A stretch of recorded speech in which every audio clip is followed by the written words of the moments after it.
At a lean time like this in Nigeria, programs and projects must be constantly reviewed to reflect economic realities. The Minister of Works, Dave Umahi, has announced plans to review the 750-kilometer Lagos-Calabar Coastal Highway project from 10 to 6 lanes to cut costs.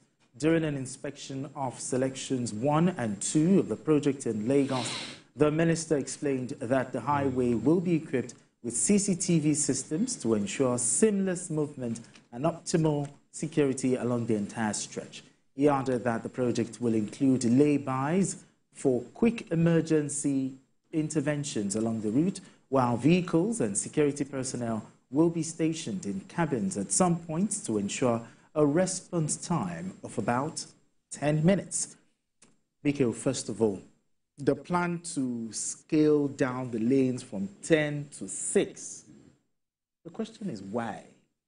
It's just as the minister explained, they've had to bow to pressure.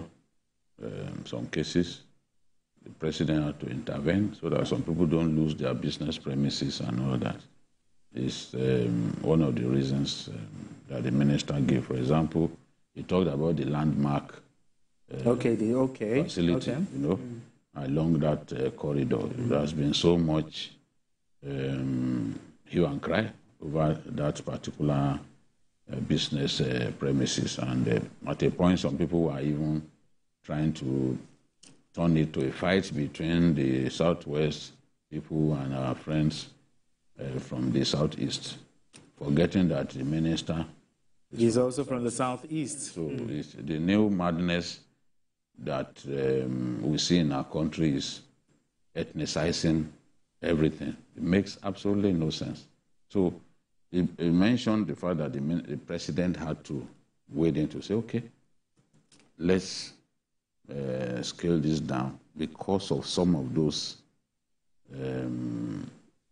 business premises. Let me just describe them as business premises that they would not want to lose. So some of the people have been protesting and all that. Maybe with the scaling down, some of them will be able to retain their business premises and they will be happy. So all that they need to do is simply build a retaining wall.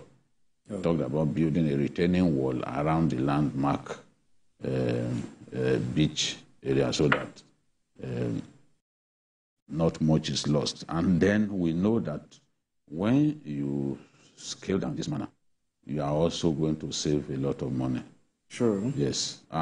By revoking his contract with Julius Berger, they saved 640 billion. So imagine saving 640 billion, because Julius Berger was insisting that it will not come down and all that. The minister decided that, okay, I have no choice. That's talking about the Abuja-Kaduna-Kano highway. So I think that at the end of the day, if we reduce the lanes to 6, we will not have lost too much and we will be able to save money, because these are lean times. Everyone knows that these are lean times, and this is a very expensive project.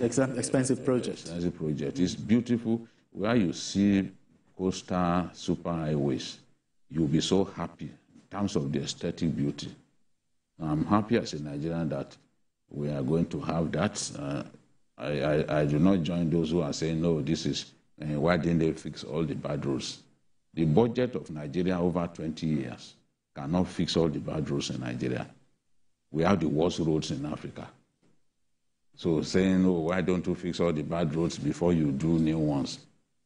It's just a way of just complaining without thinking deeply about what you're complaining about. Our budget for 20 years cannot fix all the bad roads in our country. You need to see bad roads. Bad roads in state capitals, the inner city roads, some of them are terrible. So how do you just say, okay, we don't do new roads until we have fixed Government is a continuum. Fashola, as hardworking as he was in Lagos, he didn't fix all the bad roads in Lagos. Somebody had to come. He did his bit. Sanwo-Olu is doing his bit. Sanwo-Olu too cannot fix all the bad roads, even if he commits the entire budget of Lagos to it. And there will be other things that will spend money on: refuse, evacuation, health, education. Other things are competing. Exactly. Roads cannot just take everything. So this is the thing. The design variations would also help us to reduce cost. They did this same thing in respect of the second Niger bridge. Okay. Yes. The design was varied to enable us save some money. And where they could have used iron railings and all that, still they decided to use concrete to construct the handrails for the bridge. So you see where they used handrails made of concrete. Made of concrete. That will also help in a way, because people tend to even they still cannibalize the ones made of steel. So now they've made them concrete. It's going to be tough for them to destroy. All right, Adewale, to know that the entire stretch of the 750-kilometer coastal highway will now be on the CCTV surveillance. I mean, it's a welcome development. I think it's a very, of all the projects, since we've had since 1999, this is one of the most striking dream I've ever seen.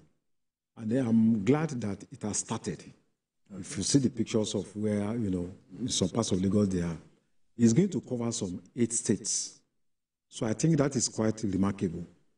People are talking about inner roads and all. Yes, they are right. But in terms of priority, I think they should also realize that the Lagos-Calabar highway will reduce pressure on interstate roads and interstate roads. So if you are going to have this highway, a lot of people going to Onitsha, for instance, they don't need to pass through Shagamu and all that. Okay. So you are going to have, the traffic is going to be lighter. And that means those roads will be more durable compared with the kind of pressure that we have on them today. So I think this is quite remarkable. And Nigeria has coastline of about 853 kilometers. So this route covers more than 90% of the entire coastline in Nigeria. And by the time you have this road, it's going to open up a lot of cities into the Atlantic Ocean. That means these states can begin to think of even having to build ports, which also help in transportation of goods, apart from, So I think this is a landmark, and also conceiving the road in line with infrastructure like CCTV, I think it's a very unique development. And the minister said that they are going to build cabins whereby emergency, people that's accident, there could be resources within the first 10 minutes. I think this is of global standard. Plant trees. Yes, and they are going to plant trees. Particularly the CCTV cameras along that. No, it's going to use solar. No, securing it. Yeah. Securing it. No, they are going to have personnel. Personnel that will be watching those CCTV. You are very few people. What is computer? We only need monitoring centers. You don't need to have personnel. So when there is a crisis, then you can radio that they should move in 10 minutes.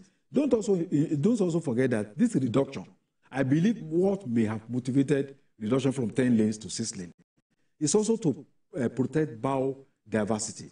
This area has some 7,000 plant species, the Niger Delta area. Okay. Out of which about 128 are, endemic. I mean, are facing threat of extinction. Okay. So if you are reducing the coastline from 10 to 6, I think it's going to lead to conservation of a lot of. And I'm also happy that they're thinking of planting trees. That means they're very conscious about environmental conservation.